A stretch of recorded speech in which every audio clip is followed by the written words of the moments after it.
তোমরাও কি তোমাদের হেলমেট এইভাবেই পরিষ্কার করো? তাহলে দাঁড়িয়ে যাও, করো না এরকম। ফার্স্টে হেলমেটের ভাইজারগুলো আস্তে আস্তে খুলে নাও, কিন্তু সাবধান, বেশি প্রেসার দিলে ভেঙে যেতে পারে। তারপর ভিতরের প্যাডিংটাও খুলে বার করে নাও। প্যাডিংটা খোলার জন্য ভিতরে দেখবে ছোট ছোট লক থাকে, সেগুলো খুলে নিতে হবে।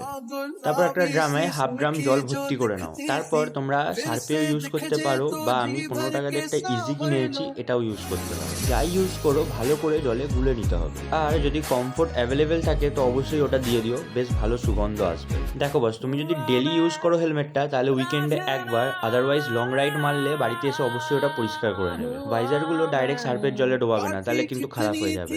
একটা মাইক্রোফাইবার ক্লথ দিয়ে একটু ভালো করে পরিষ্কার করে নেবে। তারপর টিস্যু পেপার ইউজ করে আমি যেভাবে ক্লিন করছি সেইভাবে ক্লিন করো, একদম পরিষ্কার হয়ে যাবে।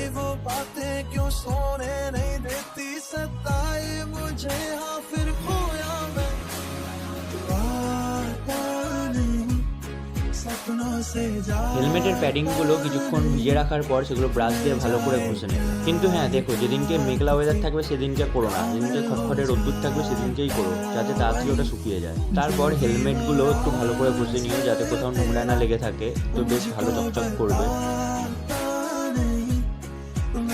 তারপর পরিষ্কার জলে প্যাডিংগুলো ডুবিয়ে নাও এবং ভালো করে ধুয়ে নাও।